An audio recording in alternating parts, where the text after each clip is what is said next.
Elon Musk predicts that AGI will be here by next year, xAI is hiring, and SpaceX is going to discard its hot staging ring. Let's take a look. Hey y'all, it's Dr. Know-It-All. Happy very wet and a little bit dangerous Memorial Day to those of us living in the United States. Got some thunderstorms and things rolling through, so it's rather wet outside, but hopefully you all are staying safe and enjoying the day if you're in the US. And of course, for the rest of the world, happy Monday. So today, a bit of a news recap. I want to start off with Elon predicting that AGI will be here by next year, so let's call this generously the end of 2025, so about a year and a half from now. You can see here from this really terrible screen grab, sorry about that, I couldn't find the original. It is so hard to go and find things on X. That's something that the X platform, they really need to fix that thing. But anyway, I've got this really low resolution screen grab, but you can still see it here. Logan Kilpatrick said, "How long until AGI?" And Elon Musk 2 days ago responded, "Next year." So the interesting part about that, of course, is that definitely means 2025 for him. And if you extend that to the end of the year, we're talking about 2025. But Elon is predicting that in 18 months, we're going to get to the point where artificial general intelligence is here. And Elon has been reasonable about defining that. He says that AGI is smarter than the smartest human. That's his specific benchmark. So just throwing it out there, if AI today was as smart as the average human, I don't think that it is at this point, but let's just say that it was hypothetically. So that puts you in the middle of the bell curve of intelligence of humans. So, 100, 105, 110 IQ, somewhere in that range, right? Puts it right in the middle. But then there's people way out on the long tail that have 150, 160, 170 IQ, very intelligent people. Those people are way out at the tail end of that bell curve. And given how Elon has defined this, he's saying that AGI means that it's smarter than those people. So an IQ of say 200 or something along those lines. So it's going to be way out at the end of that bell curve. And in counterpoint, artificial superintelligence for Elon means that it's smarter than the collection of humanity. So you aggregate the entire bell curve, everything, all the below average people, all the average people, all the above average people, put them all together, and ASI will be smarter than that entire thing, smarter than 8 billion of us on the planet. That is a rather scary thought. He has never made a prediction about when that's going to arrive, but the general thought about this is when you get to AGI, when you get something that's really smart, and if it's able to bootstrap itself by reprogramming itself, it will be able to make an ASI relatively quickly after the AGI arrives.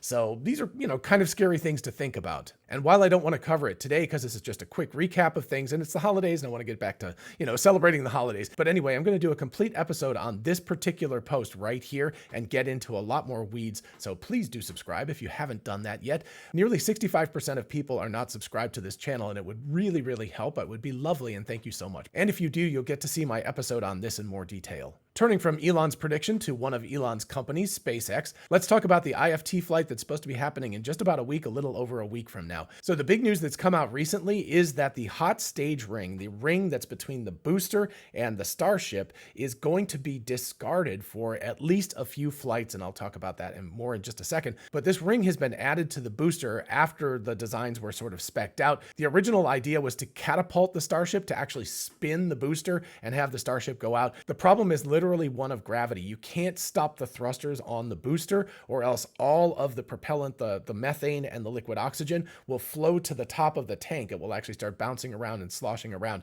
inside the tanks of the Starship. You can't have that happen. You have to have continuous thrust. So what happens now is the booster reduces its thrust down to 3 engines instead of the 33 or whatever that's on the booster.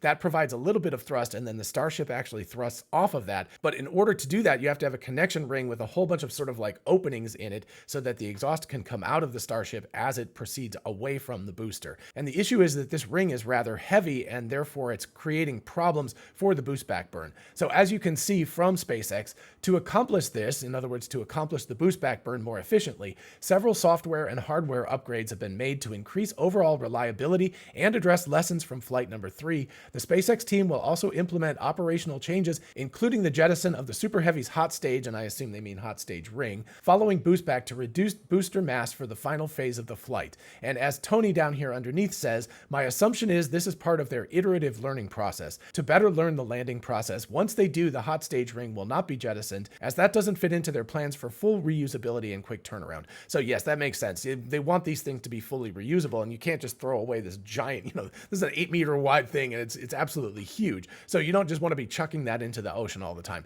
But in the interim, they just want to get the landing down. And remember, they're landing in the ocean. They're not trying to land back at Starbase. They're just going to try to soft land it in the ocean and let it touch down and then fall over and sink or whatever they need to do with that, or maybe drag it back to shore if it's floating. I'm not exactly sure what they do, assuming it soft lands properly. But in order to do that, they want to reduce the mass of the booster as much as possible to make it easier for them to land it. And then, of course, they've made changes to starships and I think boosters, directional control valves, the thrusters that they had. Starship in IFT-3 actually lost control because the valves got stuck to control the attitude of the Starship as it was going into orbit or suborbit, because of course it went up and then it was supposed to come down in the Indian Ocean. Actually, it did come down in the Indian Ocean, just in a whole bunch of pieces because it, burned up in the upper atmosphere. But anyway, in order for the reentry to happen, it's got to have attitude control. And in order to have that, they need to have the valves not get stuck. Apparently it was like oxygen ice crystals or something like that from the liquid oxygen. So anyway, they're working on all this stuff, but jettisoning the hot stage ring will be a really interesting part of the flight,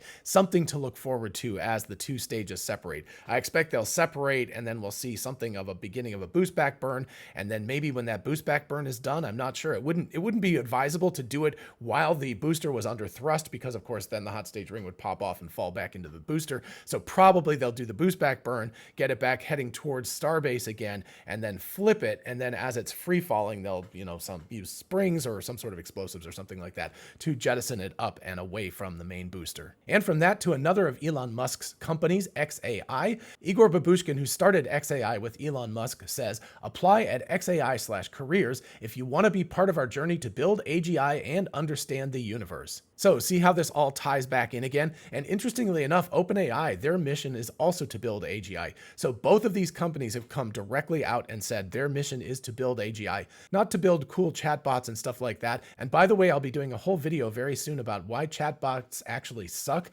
And so definitely stay tuned for that as well. Anyway, Elon reposted that and said, join xAI if you believe in our mission of understanding the universe, which requires maximally rigorous pursuit of truth without regard to popularity or political correctness. So that's an interesting post from him. If you are one of the Wunderkind out there, if you're one of the kids who is amazing at AI and programming and all that stuff, and you want to throw your hat in the ring, by all means do that. I also want to really quickly touch on Yann LeCun's response here.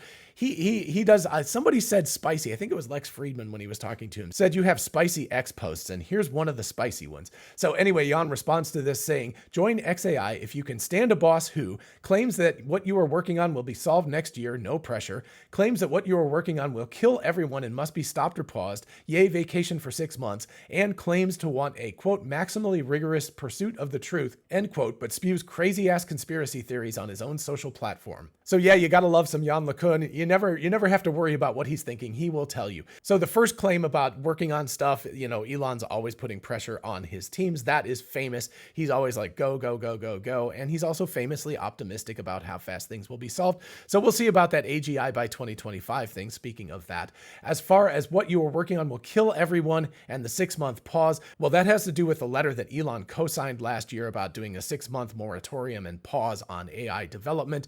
Elon recently said in an interview very specifically he never expected that to be taken seriously. He just wanted to, plant a flag in the sand to say that he believed that was a good idea.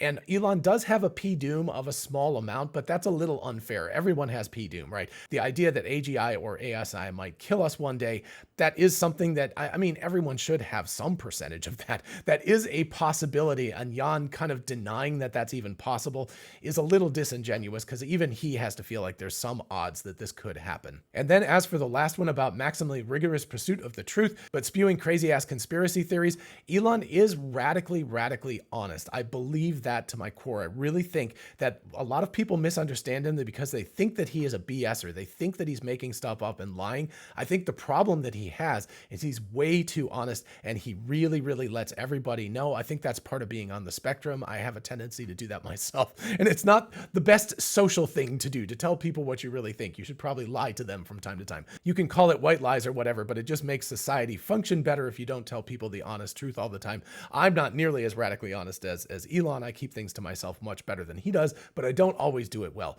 But anyway, I think that Elon is radically honest. As far as the conspiracy theories are concerned, yes, he does have a tendency to to believe a lot of stuff that comes out. I think the problem is that he is radically honest, and so he assumes everybody else is, and that allows him to potentially be taken in by people who are unscrupulous. This is just my opinion about all this. I don't know Elon, right? Anyway, I haven't had a chance to hang out with him or his friends or whatever, but from the outside, it appears that he is more willing to believe things uncritically than perhaps he should be. And it could also be that me and Yann LeCun and others, believing these conspiracy theory things are conspiracy theories.